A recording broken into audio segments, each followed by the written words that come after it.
Diablo 4 is bad. Player counts are plummeting. Everybody's quitting. Or that's what a slew of the latest headlines would have you focus on. Diablo 4 drama is in full swing as content creators and players have gotten bored. But is Diablo 4 really, quote, bad? No, of course not. We do need better endgame and seasonal content, but let me get into more of that later. You're listening to the Diablo Podcast, and I'm Fran Mirabella III, aka FM3 on Twitch. In related news, many have even targeted a poorly executed Blizzard developer playthrough, and they point to low Twitch viewership as a sign of the game's failure. But first, let's talk about the 5 latest game updates you need to know about. On this episode, I also had a killer conversation with GameOverGreggy, aka Greg Miller of Kinda Funny Games. He's also a great personal friend, and we worked together at IGN for many years. He brings a really unique perspective, having played a ton of co-op with his wife, and we've played loads of Division 2 together. We also did the official Borderlands show. We just had a super fun discussion about cosmetics, vanity looks, and a lot more. He mentioned Starfield armor, by the way, as an idea, and I mean, I wouldn't hate it. So definitely stick around for that deep Diablo 4 conversation with Greg. So back to the big updates. Diablo 4 has now been patched to 1.1.2, and with it, there's some changes you need to know about. As a reminder, the last episode went over all the previous big patch and balance changes that hit on August 8th. It was just a great overall episode with screenwriter and PC legend Gary Whitta as well. As for what's new, a hotfix brought massive changes for Season of the Malignant, which is thus: Wrathful Invokers now also have a chance to drop from elites in addition to other invokers. At least for me, I went from like 0 Wrathful Invokers in my inventory to like 4. So if you want to have fun with Wrathful and Malignant heart drops, it should be much easier to find them now. Wrathfuls are those really powerful black hearts that can be slotted into any socket color. So this should make the season a lot more enjoyable and a lot more powerful for you. Another hotfix buff to Blackheart Wrathfuls happened at the crafting table. Both of the following are now 5 times more likely. A chance to craft Wrathful Invokers from those uncertain invoker boxes. It's up to 15% from 3%. Also, you have a chance to get Wrathful Hearts from crafting an uncertain heart at the crafting table. That's been ratcheted up to 10% from a previous 2%. So again, that's a 5 times increase for both of those. Also, with the 1.1.2 patch came a few other notable changes. They reduced the spawn time for Malignant monsters from 5 seconds to 2 seconds. So if you got tired of how long it took to cage those hearts and start the fight, your farming should be a lot faster now. You are also now in the trading channel by default. You can opt out in the in-game settings if you desire. And with the big patch on August 8th, probably the biggest things you should be feeling are the density of monsters, which came up in Nightmare Dungeons and Helltides. You should also be feeling more experience gains because of that, and of course, more efficient gold and loot drops. Of course, that also means a lot more trips back to the vendors to break stuff down, manage your stash, and cash that stuff in. Again, check out the last episode for a more detailed breakdown of the big patch and all that stuff. But let's talk about this drama. Diablo 4 is bad, and that is suddenly the narrative that we're seeing all over YouTube and many other places. And yet, many of these people put in 50, 100, 150 hours. All right, so let me break off my script here a bit and bear with me while I gather some thoughts on that idea that Diablo 4 is bad. It isn't bad, but, many deep dive players were languishing, right? We've spent a lot of time with the game, and we expected and wanted a lot more, because the core of it is so fun. I mean, that's a nice problem to have, right? We see this with a lot of games like this, where you're like, man, it's really fun, but I want more, and therefore it's missing these things. Really, it's showing its lack of endgame content, whether you're in the Eternal Realm or in the Seasonal Realm. Because, everybody just spends time in Nightmare Dungeons. Obviously, depending on how much time you have on your hands, you might be restarting characters, but inevitably you're doing the same things over and over. I mean, the season itself is really just an excuse to start over, right, with a new character, or in my case, like I did another druid. And it's been really fun doing a completely different build. I'm actually really enjoying that aspect. But I just raced, not raced. I enjoy the game, and I never like to grind it, that it gets to the point that it's boring. So in other words, I pointedly went towards World Tier 4, got to level 70, and man, that just takes a while when you're not doing the burnout grind, right? And what I mean by that is there are ways to farm XP faster. You can stay in the same dungeons, stay up to date on all the latest loopholes of just like, killing elite packs over and over, whatever it is. But it's like, I just want to do the Nightmare Dungeons. I want to chill with my friends, my folks on stream who I'm playing with. And that's, it can kill the enjoyment of the game, right, if I'm racing. But anyway, my point is, for me personally, I really want to get to that World Tier 4 and level 70 before I really can sink my teeth into the game. I like the stuff that comes after that. But because of that, you're really just grinding Nightmare Dungeons, and of course, with that, checking out your build, maybe builds, and that's where this, the season and where the end game content for me kind of shows itself at odds. It's like, okay, I'm finally to the point I need to be, but now it's got a huge grind to get the Paragon points, which I really want. And then it's a huge grind to like get all of your gear, manage your stash, find the aspects that you need to apply. Even if you're thinking on doing a build, just looking at the aspects you have, I mean, it's exhausting. And so again, Diablo 4 isn't bad at its core. It just doesn't have enough compelling endgame and seasonal content. There's just too much friction between the player and the gameplay.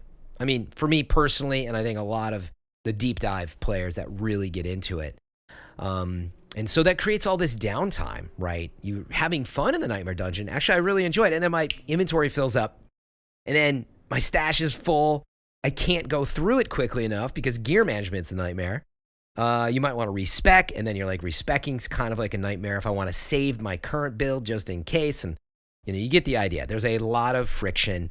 So we've got a long way to go in terms of that stuff. But at its core, man, like when you have a fun build, you're playing with friends, or even alone, I have fun in Nightmare Dungeons.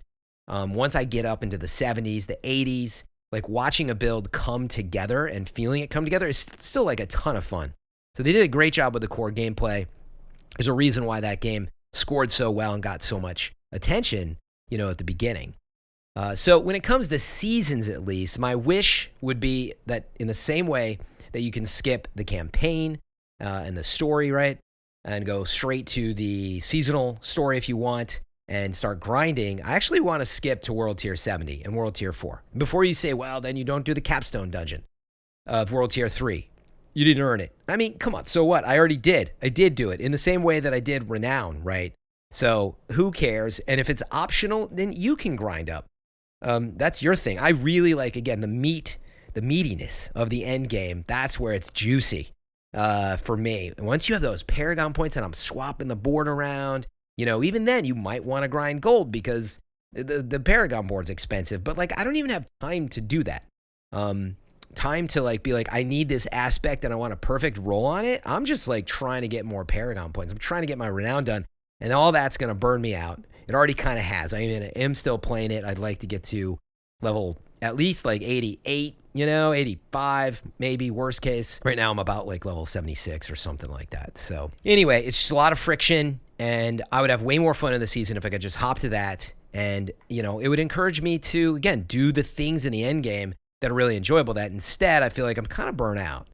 And I might even, try another character, right? If I could do that. And that would be a lot of fun. Get that variety in there. And again, start later in the end game because that, I've already earned it. So I wouldn't necessarily play more Diablo in the season, but I'd be way happier. It'd really, make me just feel everything is more enjoyable. But who knows? Maybe I would play it more because I'm enjoying it so much. And that's just something I haven't seen a lot of games try. It's always this old school grind. You got to go from level 0 up to whatever. You got to replay. It's replay value. And I'm like, I've been replaying forever. Can we please just enjoy the fun stuff? I already paid you the $70, the $99, with everything in. You get the idea. And the reality is the seasonal model is designed to bring people back, probably at a base, but it's kind of designed to, keep you engaged. There's no doubt that having microtransactions in the store, a shop, they're thinking all the time about how can we keep you playing, and they're going to look at you logging in. So even if it's miserable is the point here. You're logging in my case, that I want to get to 85, where it's really fun, and I just want to see this build come to life. But I'm kind of like mad about some of it. Again, I don't think it's a bad game, but I'm just like, it's burning me out. And too many games do that. There's too many good things to play.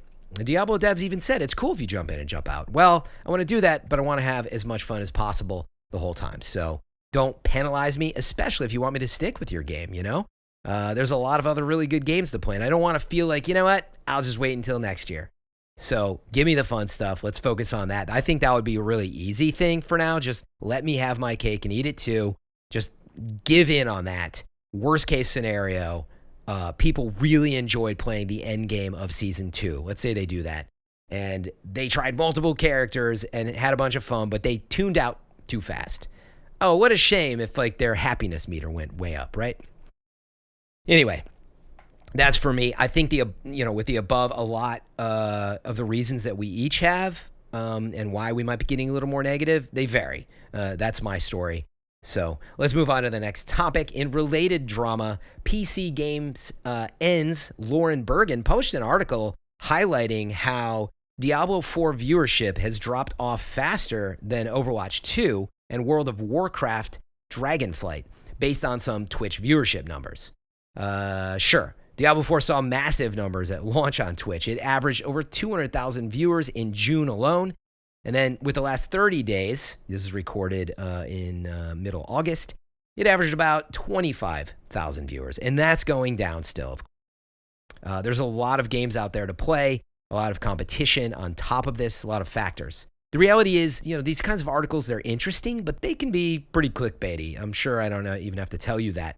A real detailed comparison of that statement would take a lot of data. You'd have to compare it to Diablo 3, its seasons, Path of Exile, related declines in Twitch's user base, and much more. My point isn't to discredit that, but just to remind, there's no reason to correlate the quality of the game to the active player base, and likewise, its overall success. I play a lot of Destiny 2, and you see similar behavior, and it's like a 6 to 9 year old game, and one that's actually a live service, and Diablo 4 really isn't, even though that it has seasons doesn't make it a live service, getting you to log in daily, weekly.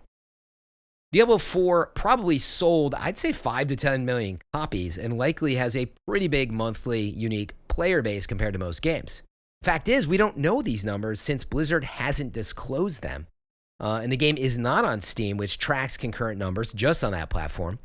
And of course, we never know the console player numbers, the number of logins, the unique monthly users, etc. There's a lot more numbers you would really need to know in there to talk about how Diablo's doing, which Blizzard's going to keep private. But in terms of success, Diablo 4 sold at least more than about 4 million copies because we knew that they said it was their fastest selling game compared to, they did disclose World of Warcraft Shadowlands was their fastest selling game before that. Anyway, if you're out there expecting massive numbers again with the season, honestly, you're going to have to wait another 5 to 10 years for this level of hype of a relaunch of a game. But at least until next season with a major DLC drop. All right, and the last bit in Dramaland. Blizzard put up a developer commentary called Adventure with a Dev. A senior and associate dungeon designer hit the couch, grabbed the controllers, and took a tour through the dungeon Belfry Zakara. And then the drama wave hit, as fans quickly judged the gameplay, which was set to World Tier 1 with seemingly preloaded level 50 characters.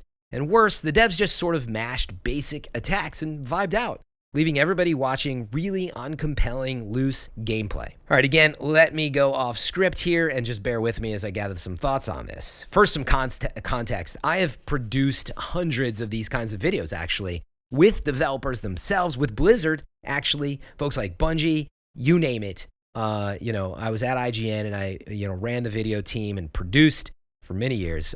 So I'm super familiar with how this goes and how tricky it is once you start putting together a production. And you have to put a lot of stuff in place to make sure things like this don't happen. A lot of reasons this went bad for them.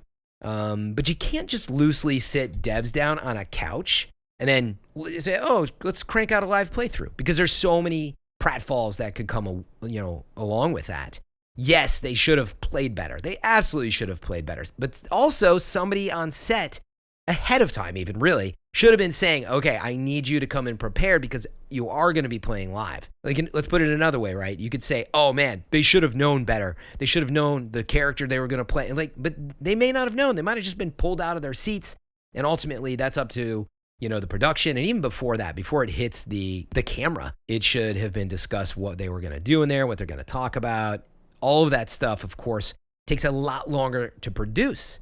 For example, they could have watched somebody else play while they were having a discussion. They could have guided them and said, hey, go around that corner. Yeah, keep moving, and we want to talk about that next thing. They could have had a focused chat with each other. They could have been interviewed by me, for example. Hey, I'll go in there. I would love to do it. But again, that stuff takes a lot longer to produce. But the point is the gameplay would be a lot better.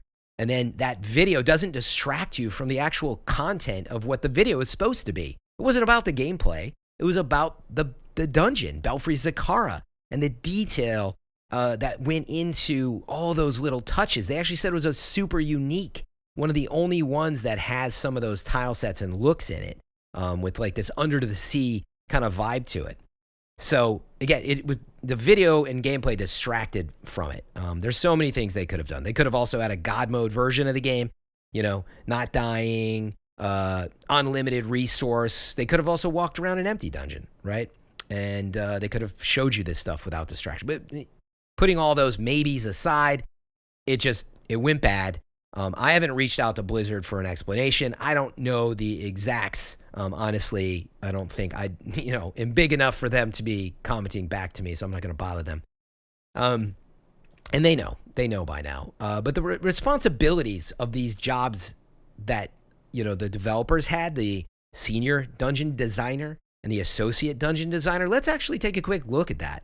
So again, I don't know the exacts, but one of the descriptions here in the job responsibilities is create procedurally generated dungeons using Blizzard's proprietary visual scripting tools, design and implementation of fun dungeon content, design and implement fun scripted content, such as events and objectives. Okay, but let's compare that with somebody who was not on set. There is a lead game designer, not a dungeon designer. There's lead game designer of dungeons. They were not on set. And their job description, just as a contrast, again, I don't know the specifics of how their team works, but that person's job would be to help define the standards, the spaces, the moment-to-moment gameplay for the dungeons in Diablo 4. So again, I'm not excusing the quality of the gameplay, but I'm just saying it's like the lead gameplay designer's jobs to make the moment-to-moment combat fun. We can see that in that job description. These folks were just talking about the design of the dungeon.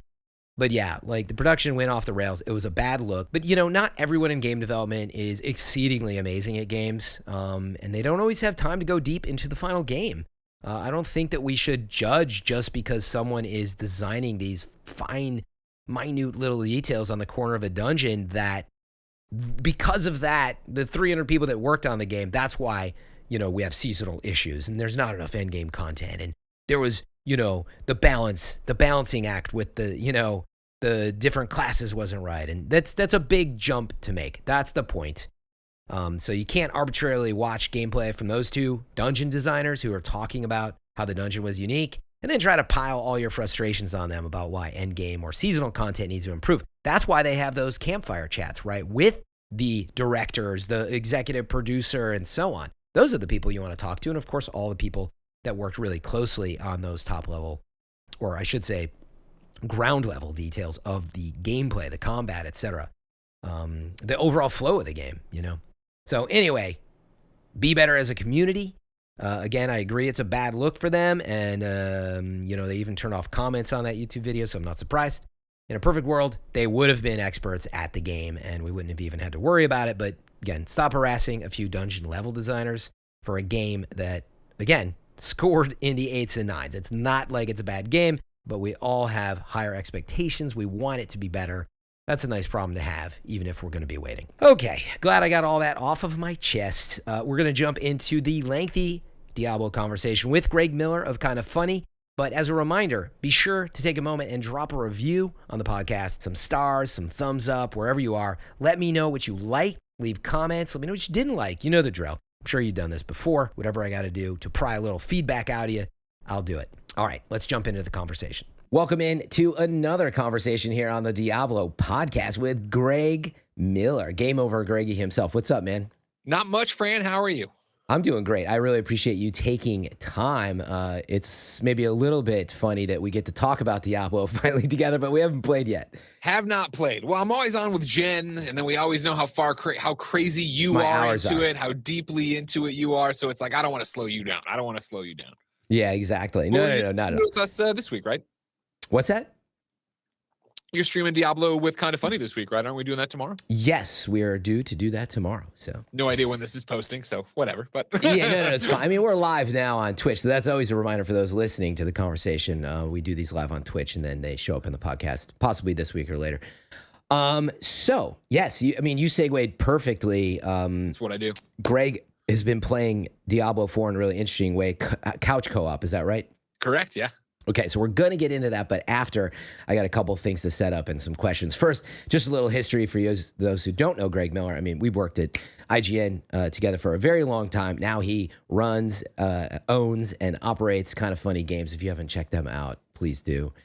And we go way back, having played Division. We did the Borderlands show together. Of course. And many, many other things, right? So we've played these types of games together, right? Oh yeah, this is what we do, Fran. This is what we play together. We So- should have played a lot more Borderlands together, but of course you sold me out. I shouldn't have mentioned PC it. had the Twitch. You're like, oh, I gotta be able to do the Twitch activation, so I gotta leave you behind. I can't play with you. Exactly. Actually, don't turn your mic down too much, but just like a sliver. It's just clipping a little bit. We just went one dot down on the wave. That's better. Perfect. So actually, Greg, the first thing I wanted to set up was, I don't know if you've heard much about this. I've definitely been hearing from chat that consoles, and this is not supposed to be a joke, consoles are crashing, more often apparently with Diablo 4. Honest question, have you experienced anything on PlayStation 5, right, with it crashing? No, I mean, not anywhere, not anything noteworthy in terms of like, I can't. There's not one that I'm like, oh yeah, it's been crashing left and right, or hey, we're in the middle of this big thing. Like, no, I've had it where my PlayStation for some reason doesn't sometimes communicate well with the LAN cable, so I've had it disconnect that way. But nothing in terms of a blue screen or anything like that for me. Okay, so you haven't heard problems, but I did want to put it out there on the console side. I've heard a number of reports that it was just crashing more, and I thought, okay, if Is it that is after one of the more recent updates? People have been having it for a while now, on both platforms. So I think it's just a good reminder, like, make sure to report that stuff on the forums and, Sure. Get it out there if it is a problem. But like, as we have proof, Greg has played quite a bit on his PlayStation 5, and it doesn't sound like it's been an issue for you. No, that hasn't been an issue for us, so we're lucky. Awesome. Okay, so us, as you heard right there. Yeah.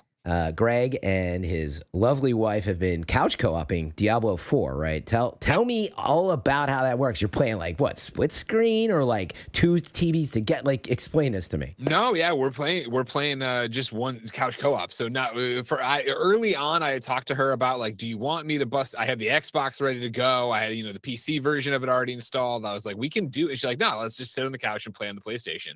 And so PlayStation 5, it just drops you in there. You're both on the same screen, slams. Takes what I have usually the centered, icons and all my hotkeys, right? Slams them off to the side. So you each have your own thing and you're off to the races. And, it was, I was shocked how well it worked because I'd already started it. I'd already done, I forget if it was one night or just a few hours, but I had started the game without her. And then she came down and it was like, picked up her controller, hit the start button or the option button, whatever on PlayStation. Yeah.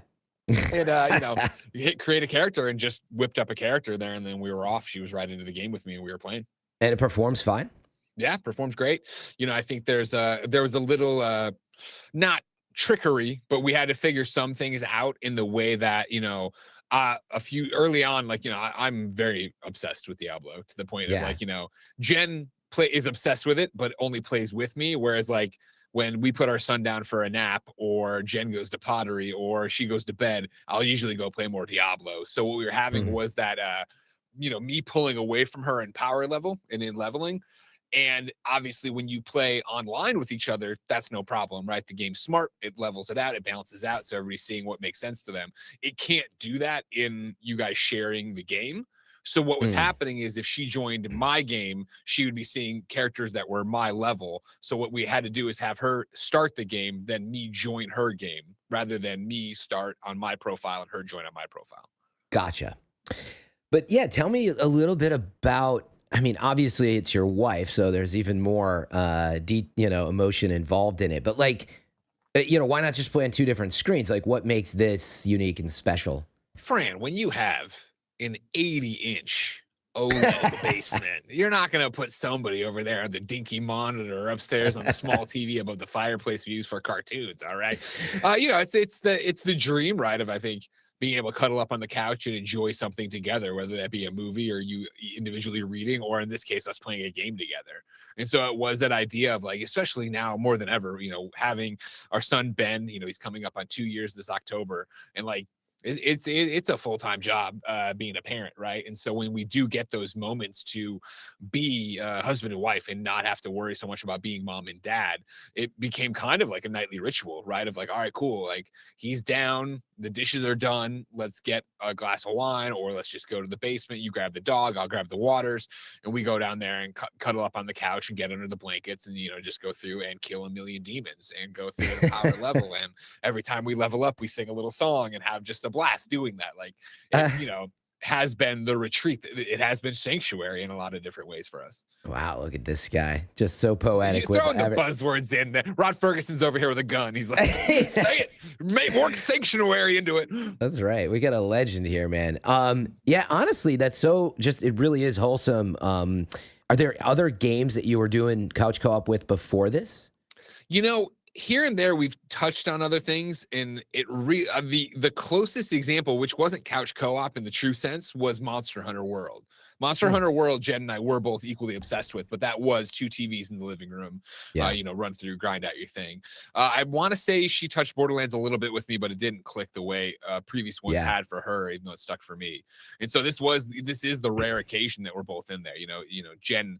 We talk all the time now about how we're gonna have to explain our jobs to Ben one day, and it is that thing that Jen helps people make their games, and I just play games, right? Yeah. So lots of times for her, it can be like she works on her clients' games all day long at Pop Agenda, and then the last thing she wants to do is play more games or do more game stuff at night. So it is Grey's Anatomy or read a book or whatever, and I am always like jonesing, looking at the clock, like, are you ready for bed yet? Because I'd like to get down and play X, Y, and Z or whatever. Blah. So it's like I've been loving this. Like this has been fantastic for me, of having this connection with her and this thing going in. And even like, I was worried that there would be that moment of her dropping out or the schedule being interrupted and us not getting back to it. And schedule got interrupted several times, obviously, throughout the launch year of Diablo. We've gotten back to it. When we rolled credits on the story, she did put the controller down and was like, do you want to go? She's like, nope, I will wait for the seasonal content. I was like, oh man, that might be the kiss of death. She might not come back for season 1. She came back for season 1. Like we are still dedicated into it, and it's been fun to consume it in a different way. You know what I mean? You know how it was for me with Division. Obviously, you know how it was when Destiny 2 launched. Like these games you and I love, Borderlands, where it is, the job is for me, play as much as possible, play as many different things as possible. You're always on to the next review. So it's been awesome to have this comfort food. It's been awesome to have this, thing for her and I to do. And then on the, the business side, it's kind of terrifying how many games I start to play. And I'm like, I just want to play more Diablo. I don't really want to play this other game. Yeah, you still hear that a lot. So what do you guys tend to play when you're playing? I mean, do you have a rhythm to the game? Like, has it been mostly campaign and the questline stuff, or do you play everything? Like, yeah, I would say when we're together, it's been mostly campaign. It's been mostly story stuff. And it's not that we skip most dialogue, cutscenes. It depends on the mood or what's going on, right? And every time there would be a cutscene, Jen would just be like, I hate it. I wish, I'm like, well, they made it so everybody looks the same. She's like, I don't care that my character's in it. I wish these were the blur level cutscenes, the beautiful old school Diablo cutscenes. I'm like, I understand. But no, a few of those. It's just the dopamine hit of going through, leveling up, getting the next thing, getting a little bit better, making it a little bit easier to fight things right before you crank up the world tier and do whatever. Like that has been the draw to it. It has been the fashion show. It has been the new powers. It has been, just the ability to go back. I was surprised by how much I've enjoyed season 1 and how much she is as well. Of like, for me personally, like knowing how spread thin I am on things to play and things to talk about and what to go, that it was that idea of like, oh man, I really wish I could just commit to one character. I wish I could just bring that character in, see the benefits of the battle pass, yada, yada, yada. And, at the launch of season 1, it's been completely opposite of like, man, I want to get back and keep doing whatever I was doing with my main character, right? But I do enjoy this new sorcerer, and I am enjoying exploring the skill tree, and I do want to have the electricity, and what am I doing? Da, da, da. Yeah. So that perfect. That's what I wanted to ask was, what character did you play on the Eternal Realm, and what are you playing now? Oh, over on Eternal, I'm a rogue. You know what I mean? I'm Nice. over So there. that was your first. Yeah. I was a demon hunter in Diablo 3, but I always felt like that was a rogue class anyway. So to have it officially labeled there, just stuck with that, went that way. A lot of poison. I'm using a poison build over there. That's what I like to do. Drop my traps, get out. And then I'm running sorcerer, electricity sorcerer here for season 1. Nice. Have you actually, with all the patch drama, did you notice any feeling of like, oh, the sorcerer feels hard to play? No, because it was that thing where we did, jumped in, ran through the initial season 1 stuff on like night 1, or I was at Comic-Con, came back, we did our night 1 of season 1, got sidetracked by whatever the review was. Right. By the time I came back, the patch had happened, and then the apology had happened, and then the update had already. Right. So I was like, oh, okay, cool. Still feels great to me. And that early, right? You're just going through clowning stuff out. It doesn't really. Yeah, exactly. It's not like it's still early on anyway. But yeah, they have another big, sorcerer buff coming and barbarian buffs coming. So they're still, working on all that stuff. But let's go back to, man, yeah, I observed you like just Diablo. I think that was actually one of your tweets.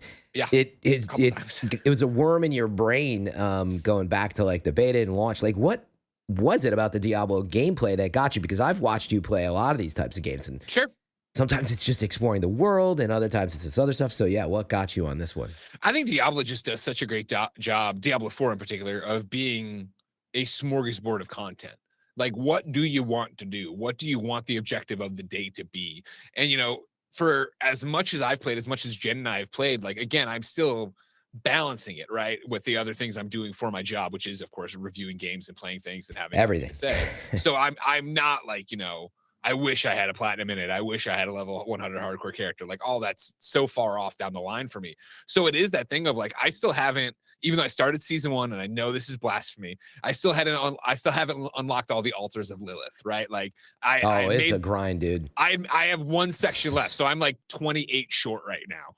But it was that thing of, trying to spin all the plates for the job and the baby and the wife I'd get down there with the best intentions and I'd fall asleep on the couch like, damn, all right, cool. So it's like I was like, when we went to start season 1, there was a moment where I turned to her, I'm like, and I was like, you know what? No, I don't want to spend this night with her just running around doing the altars. Like, I could get back to that for season 2 and that's have that the ready grind. to go.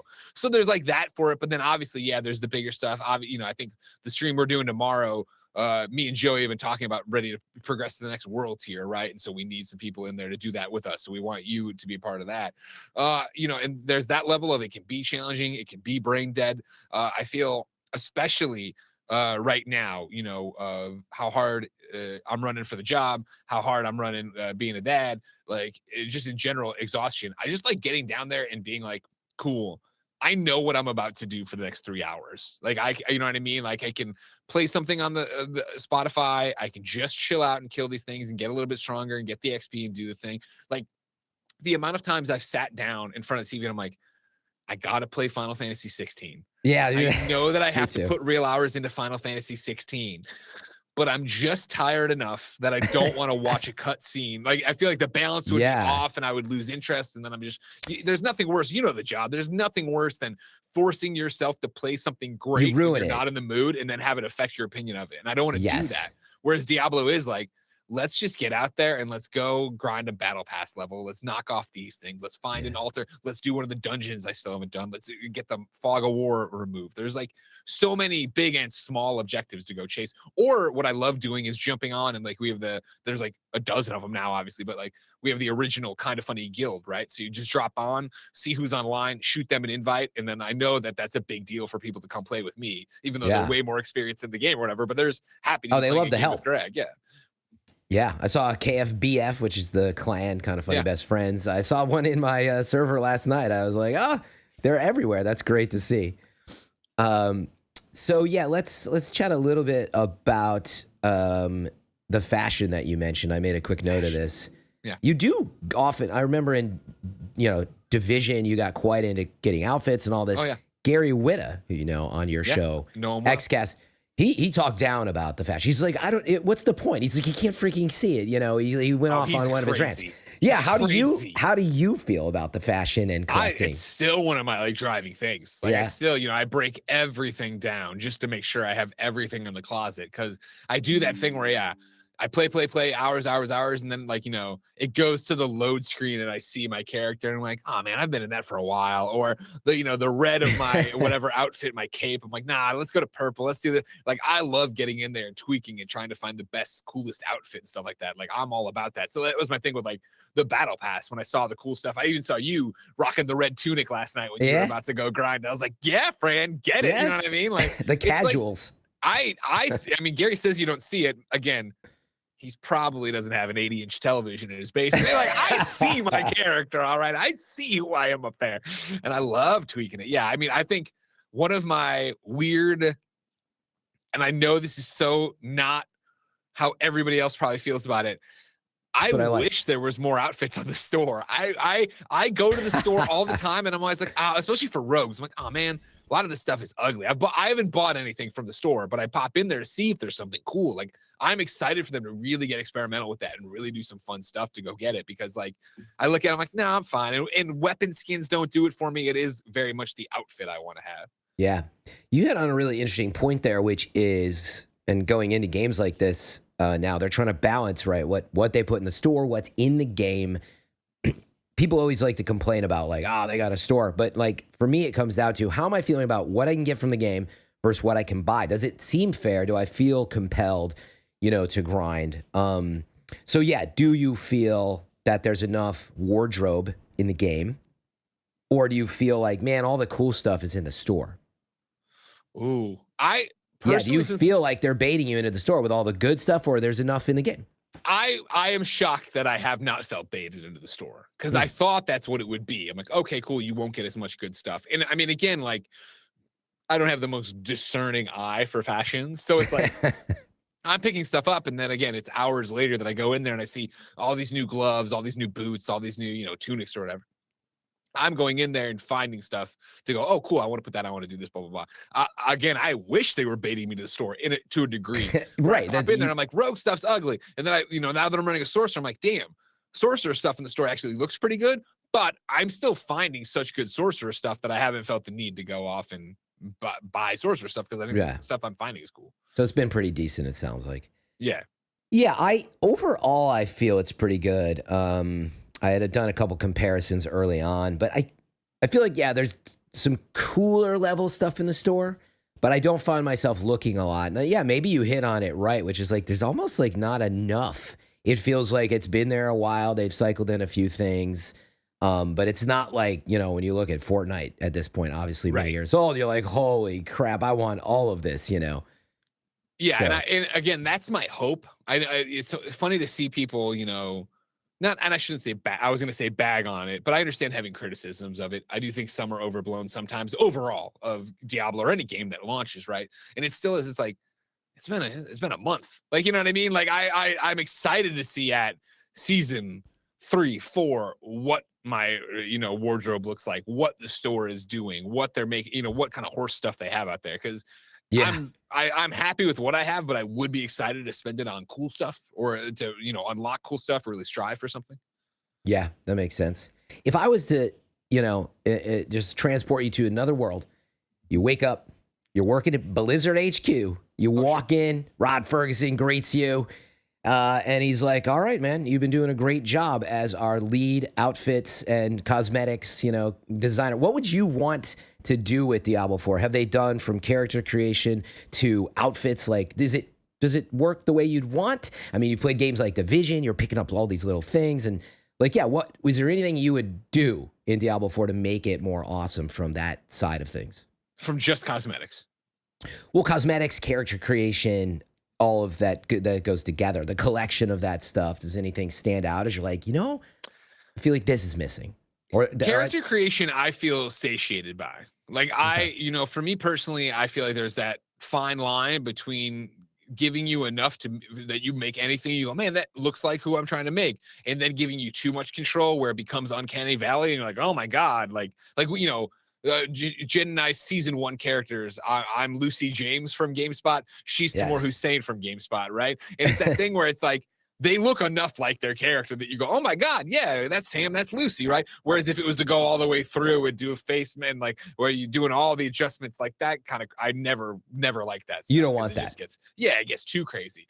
Then into cosmetics, it just becomes what I think they're on the path to have, which is, hey, here's this giant wardrobe. As we continue to add to this game, that's what you're still coming back and getting and doing. And it's going to be that you have this awesome armor or, this awesome chest piece or whatever that you got from doing X, Y, and Z or finishing off season 2 or beating this boss or however it's going to be, let alone events and bonuses for logging in, let alone cool outfits. And you hope cool collaborations eventually. Yeah, collaborations. I hadn't even thought about that yet, but obviously within Blizzard, and then you may be getting into an Xbox level. Have you already thought about anything you'd want to see on that front, or I want them to get weird. Give me one. I what for collaboration? Other than Superman, cool. I mean, if you're talking about Xbox stuff, I would love to see. Other than Superman, I like that. I would love some. Even just the armor. cape, Greg. Just the cape. Don't even get me started for that. Yeah, if they could do a DC Comics tie-in or a Marvel tie-in, I'd be all about it. But in terms of like fusion with other Xbox properties and stuff, I would love to see some Starfield-like stuff because that future tech look I would love, and I think. Even though clearly it's foreign for what you see in the regular world of Sanctuary, I think you could craft it and make it look cool in the same way you remember back in the day with Dragon Age when they were doing like, all right, cool, there's going to be Mass Effect armor in the game and stuff like that, where it wasn't N7 in your face, this is Commander Shepard stuff. They could do the different stuff. Or maybe it was the opposite way where it was I don't remember that, but maybe I might have taken it the other way where it was Dragon Age and Mass Effect. You could go like Prometheus meets Starfield vibe since it's so gothic and dark. Yeah. Interesting. Yeah, I haven't even thought about that. So you don't care about this at all, or how do you feel about it? Yeah, no. Thank you for asking. What a great host. I haven't thought about it, but I definitely feel like I get stuck on the same like wardrobe choices. In that to me says there's nothing to go find that I've seen or heard about. I'm like, man, there's no gotta have in game, but there's also no, for me, there hasn't been any gotta have in the store either. So at least they struck that balance for me as a true. They're not screwing you over. No. They're just not delivering in any way on anything. No, I mean, I do like what's there. And yeah, you saw me rocking that tunic. I thought the seasonal pass stuff was a nice upgrade for the season. And yeah, like I'm rocking like a casual look. I like stuff that obviously stands out as different. So I got no shoes on. I'm a druid just wearing, a red like basic t-shirt. And I like that. Look how cool my Lucy looks. Oh, you got black. I know. There it is. Oh, there it is. Lucy just looks dope as hell as a Swift. Oh, you did make Lucy. You know what I mean? I love that. And then, then my, you really want to be confused when Jen, my wife, and I play. I made Jen my character. Oh my goodness. And then Jen made an evil Taylor Swift, and I usually make a Taylor Swift. So there were so many times early in this game we were completely confused by who we were playing. But even Jen, I'm happy with. So we're gonna see. Pop in. There you go. Yeah, looking nice. Yeah, doing some, yeah. I mean, that's the thing. Like, to be clear, I think everything in the game is nice, and actually, I like the wardrobe. I like it, but there definitely hasn't been to like in the same way. Like the horses, frankly, they got right. Which, ironically, riding the horse, of course, is getting worked on. But I was like, when you get that, have you got the ghastly, reins yet? When you get that, I'm like, woo. There's none of that. It was interesting, because horses for sure. I was like, that's lame. I'm never going to do that. And then I started unlocking stuff, and I'm like, oh, okay. You know what? Yeah, no, this is cool. You didn't think you'd be excited about the horse drops? No, because it's the same thing. Like, when it was like, again, when I'm in on a game, I'm in on a game. So like when it was like, here are the Twitch drops, and I was just letting my computer sit there to get them all, and then I'd unlock. I'm like, oh, it's like a weapon skin. I don't care about that. A backpack or. Yeah, exactly. But no, I think they did a good job overall, but I would like to have that. You got to get this vibe of like, oh, I'm grinding past, maybe it's past tier 21 Nightmare Dungeons, which is where World Tier 4 starts. Like, oh, you have a chance drop at this for the Druid, for the Rogue, whatever. So yeah, anyway, not like critical to how I play the game, but I think that would be what keeps you coming back then? It's I wanted to ask you about how you felt about the stats and the grind and the builds, because as you know, like that's what excites me. Yeah. All of it excites me. I relate to you a lot on the comfort food. There's definitely this weird, like, I go through this, I'm like, dude, I've grinded the beta. I played the Eternal round. And I'm like, I'm kind of like, yeah, I got to start Final Fantasy 16. Remnant 2 is dope. And then there's this weird, like, you know what? I should log on and do a quick, like, world boss. And, like, you know, I kind of want to fix my build up and I could do a dungeon, you know, and there's this weird, like, comfort food of it. Because it becomes, yeah, almost just easy and passive once you've been playing it so much. Yeah, again, because but in a good way. It's the dopamine hit of getting the thing and doing the stuff. And I do feel when I play, like, even if it is, I start in and I only get 15 minutes, or I do, like, I'm making progress to whatever I'm doing. I'm building something larger. Always. Even if it's not the giant, 8-hour session I'd love it to be, or something like that. Yeah. Yeah. But so I feel that for sure. For me, what really gets me the most is getting into the late game, having a bunch of good gear that's interesting, trying to be like build craft. And I don't care about having an OP build. I'm always the type of player that I'm like, I just like, it's an RPG. I want to be me. I'm like, that sounds cool. I like this. So I have all these aspects filling up my inventory. It's a nightmare. Different topic. But I'll be going through, I'm like, oh, I want to try that. I'm like, I don't have enough materials, but also the Paragon board starts to build out. And you really, the numbers start to go up. And even playing in season 1, the numbers going up, seeing more crit, more overpower, whatever it is. It's such a slow tick, but you see it all the time. There was a moment on World Tier 2 where I had flipped it. Jen had gone away. No, it's World Tier 3. World Tier 3, sorry. Where, Jen had stopped playing. I was doing it, and I'm doing fine, but I was like, man, this is a struggle. I'm doing the thing, blah, blah, blah. And then it was that I started doing the altars of Lilith, and I was popping a whole bunch of stuff, and I was getting free Paragon points off of those or whatever, and went and put them in, and then came back the next day, and that's what it was. I went to bed, came back the next day, popped in the points, and then went out, and I was just slicing through things, and I was like, this feels so good. Like, you know what I mean? The game's so great at, all right, here are the brakes, and then you do the thing, and here's the gas, and you feel the difference. Like, oh my God, I love this. Do you feel any FOMO of these types of games, Borderlands, etc., have these really powerful builds that people find as a community fast, and there seems to be a pressure of like, oh, you're a sorcerer, why aren't you using like arc this or that? Do you feel any of that pressure? Great question. Luckily, no. Because I think this was one that, the job's interesting, as you know. There's a lot of different takes on everything. And so, like, we played for review on the, early access that they were going to wipe, so it didn't carry over. And so even then, I didn't go as hard as I wanted to go, because I wanted to go hard, and I knew this game would be around for a long time with me.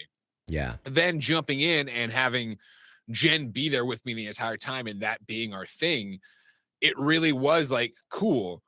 This is a game I'm going to consume in 3-hour chunks. And it's not going to be the normal thing for me, which would be Jen goes to bed and I go downstairs and I play, hopefully 5 hours of something, right? Before I crash at midnight and come back and then play a little bit of work and do little things. And so from the get-go, basically, I said goodbye to all that. Like, I knew I was never going to be rushing. I knew I was never going to be, the guy who is I'm never going to be the Diablo guy. And it's so weird because how much the video games define my life. But like, I was talking to Tim about it a few weeks ago on a podcast, and he was like, oh, well, I know you're hardcore about Diablo. And I was like, stop right there. In this world, I am a casual. I'm playing every night and I'm obsessed and yada, yada. But like, I have gone out of my way not to watch build videos. I have gone out of my way not to, I haven't gone out of my way not to, but I don't stream it. And even if I did stream it, I'd have the kind of funny audience with me. I wouldn't have Diablo heads coming in to be like, yo, like, you're not doing this or doing that, or why, like, so it's literally like, I just open up the Paragon board and I'm like, oh, I want to go towards that. So I'm going to start working on that. And I don't think about like, oh man, I really should min-max, do this thing, blah, blah, blah. Cause if you remember, and I know you do, that was, and I know this is a ridiculous thing to say, that's one of the things that kind of turned me off about Avengers at the end. Where remember when we were trying to take on Super Adaptoid for like the 19th time, blah, blah, and one of our friends who worked on the game was in the chat, and he was just like, well, do you guys know about how, like, whatever it is, the hot and cold? And I'm like, oh my God, under no circumstance do I want to get that deep into this game. Like, I want to go beat the thing up and have fun beating the thing up. Yeah. And there's no right or wrong way to play it, right? Like, I talk about that a lot. I'm like, I talked to somebody specifically. I had speculated. I'm like, there's players out there who like do not have the time. They just want to watch a build video. They want to chase exactly that shopping list, and they want to come back and get everything on the shopping list and do it. And they get so much fun out of that. And that's why like the patch drama was a problem, which we'll talk about a little bit, hopefully, before you bounce. But anyway, there's nothing wrong with that. But I'm the type of player who I'm like, I told myself I was going to do that finally because people are coming to my stream and I'm like, they're like, what's the OP bit? And I'm always like, right now I'm just being me.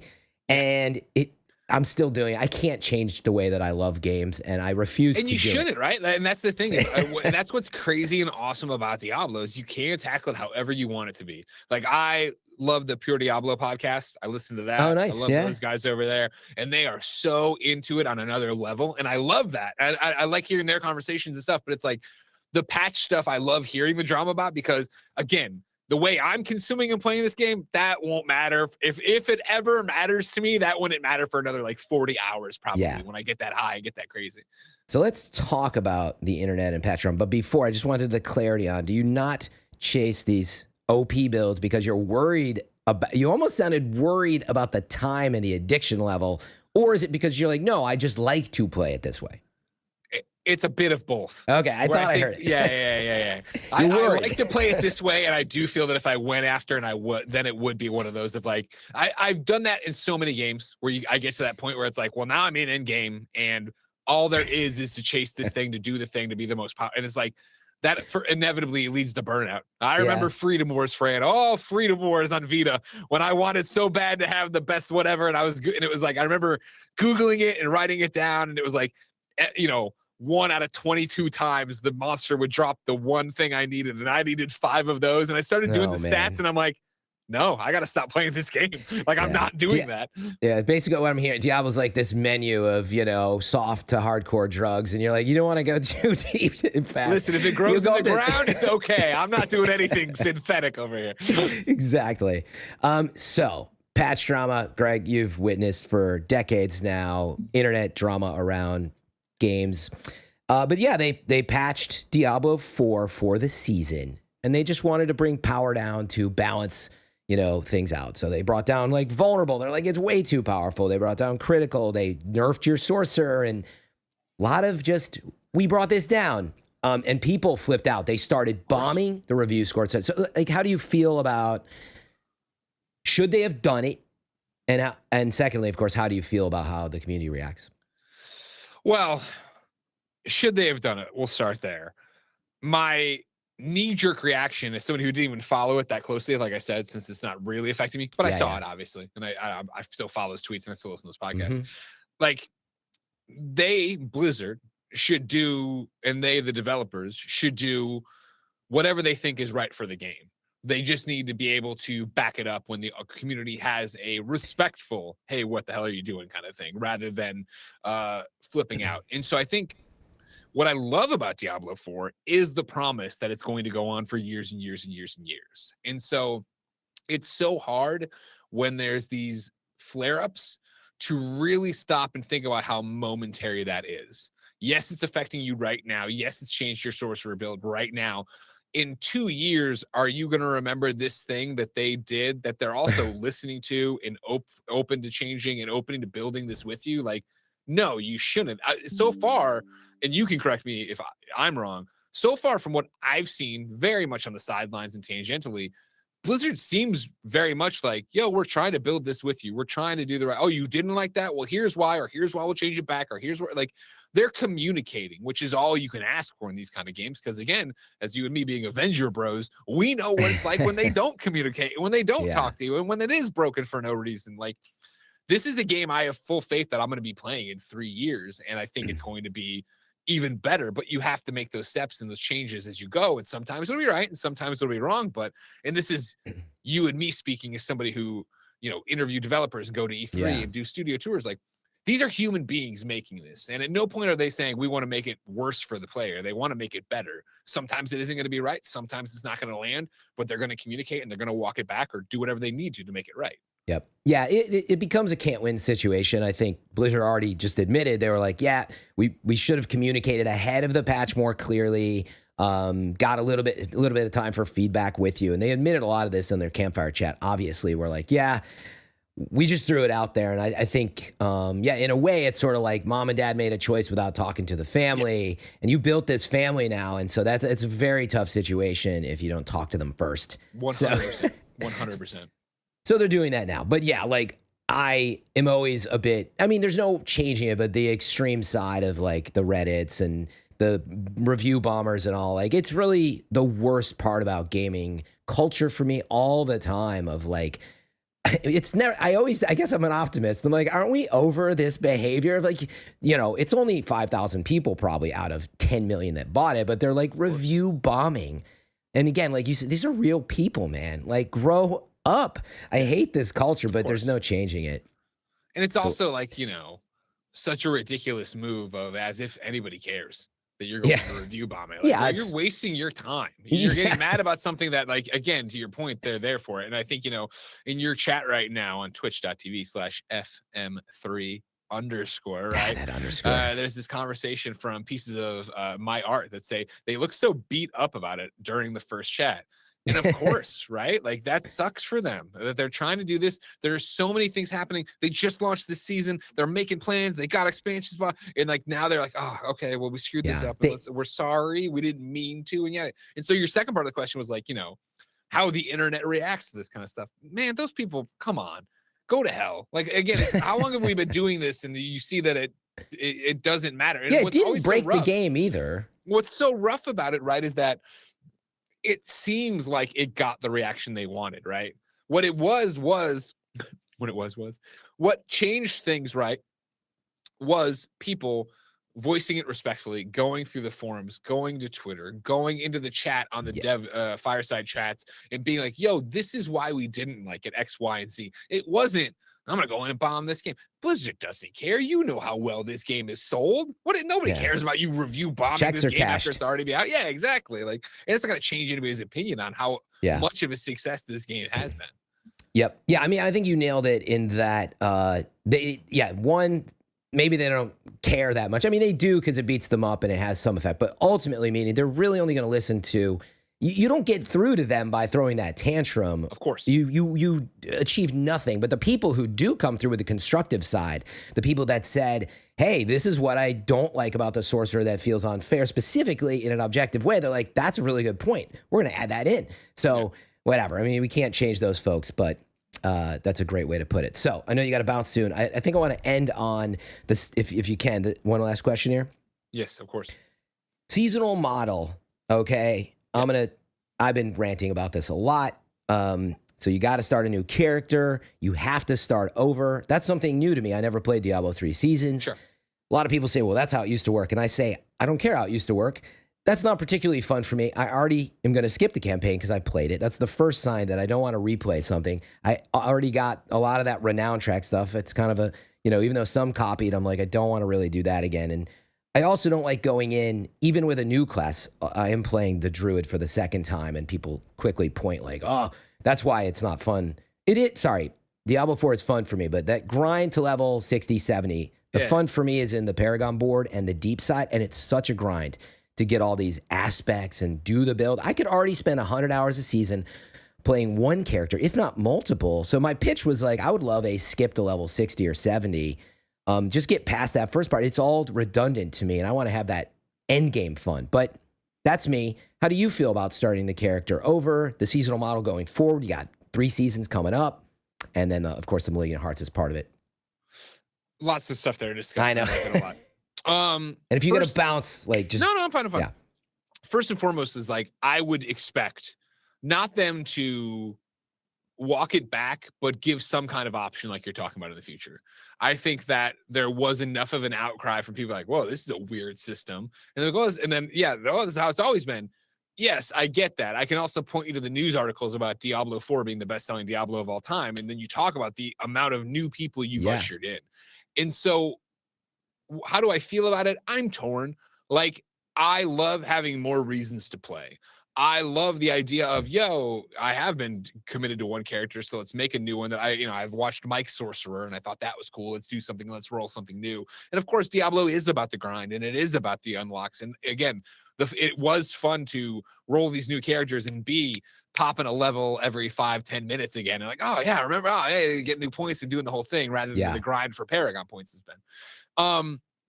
I enjoy that aspect of it, but I do find myself, especially when Jed's gone to bed and I jump back on, I'm like, all right, let's go as Lucy. And I go out there and I'm like, all right, well, I'm chasing all this stuff. And I look at the battle pass and I'm like, I have other stuff to do with my main character, who I still call my main character, my eternal character, my rogue, right? I have other stuff to do with her. And so then I look at the battle pass, I'm like, a lot of these are weapon skins. Is it really pushing me to, I don't know. I look at the objectives, I'm like, a lot of these objectives, the way I'm playing, I could do with my main character still. So it's like, I feel like I understand the reason they did to try to balance stuff out, but it's like, it does feel antiquated in a game that does feel, outside of that, very modern in terms of how it handles multiplayer, leveling, end game, all of that. This seems like an antiquated take on it that I would imagine, as they have been so open to feedback, they will look into and try to find a happy medium of, okay, bring your character over or do this. Yeah, I hope they do. It's complicated. When I say something like that, I'm fully, being around games and reviewing them for so long that you can't just say, oh, skip the level 60 to 70 without like impact. People are pointing out like, well, now the capstone dungeon you wouldn't do anymore. But I'm like, add it in the season pass, solution one. But the point is, they'd have to fix stuff. But for me, it's the end game that is most satisfying. And so the idea of the optional skip, like if you want to grind to there, go for it. Same as the campaign. So I don't know. I would like something like that. And again, to make it clear, I do find doing things in the grind fun, but like left click, right click on mouse, for example, is my only abilities to start, right? And there's just not much there. And the point is you want to feel that curve of power. But I've already done that, I guess is my point. I get it. I'm already like, get me into the end game. And what I worry about specifically is the burnout. I just hit level 70 and I'm feeling like I'm only starting the season and I'm like, I got other stuff to do, but now I'm at the part I want to play. That's how I feel. So anyway, I would love a solution for that. Season pass, it needs a lot of work. I love that it's free and it's got some pretty good cosmetics in it, but nothing like crazy about it going on with me personally. That like I'm not grinding the season pass at all. Other than those, the thing, I glance at it, I'm like, oh, what could I do? What can I knock out a cellar or a dungeon, or would that help me? Where should I be doing it? But yeah, I'm not like, oh man, I gotta get. I wish it was like Fortnite where I looked at, I'm like, man, at 50, I'm gonna get this skin or this thing that I really want. So I'm gonna definitely go for that. Maybe even buy a tier if I have to. Yada yada yada. Yep. Yeah, honestly, they buried in the season pass, and it's the only reason to grind it is the smoldering ashes, I think it's called, which takes a while to get to. Same thing, 100%. And then you get these little buffs. So I think that's still the right idea for a seasonal grind, I think, but it just doesn't feel like the pass is there. So, but hey, it's a free season, and I mean, I love that about it. But as I'm sure a lot of Diablo fans, I would happily pay for a lot of, extra stuff and more like Destiny has a special event every season, and unique stuff would be great. But it's a very early game and people got to remember that. So I'm not mad about where we're in it for the long haul, Fran. Yeah, I'm not mad about where Diablo 4 landed. I'm a fan, and I think that's what's important here is if you listen to us, I would assume we agree. We just want more. All this feedback comes from a loving place, right? 100%. I wish I could go play it right after this podcast. Yeah. All right, Greg.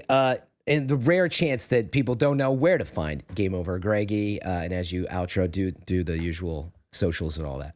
Of course, everybody, you can find me each and every day over on youtube.com/kindafunnygames, twitch.tv/kindafunnygames. We do a show called Kinda Funny Games Daily where we run you through the nerdy news you need to know about. Come on over there, hang out, and find a whole bunch of other video game content, whether it be the Gamecast, P.S. I Love You, the Xcast. There's something for everybody. Can you tell he's done this once or twice, folks? All right, Greg, dude, I appreciate you making time for this. This was an awesome conversation, and maybe we'll get you back on someday. I would love that, Fran, and I'm excited to finally play with you tomorrow. All right. Take care, Greg. We'll see you next time. All right. Bye. Bye. Bye, chat. That's it for this episode. Don't forget to follow so you don't miss any updates. We've got a long way to go until Diablo 4's next expansion, or 2, so I need your support. But with any luck, we'll get some juicy updates soon. We'll have more deep conversations with folks, and maybe we'll start hearing about Season 2 ahead of the October update. Thanks again. Until next time, Slayers. This is Fran Mirabella III, a.k.a. FM3, signing off. Catch me live on Twitch, or follow me on Twitter, or X, I guess. I'll see you there.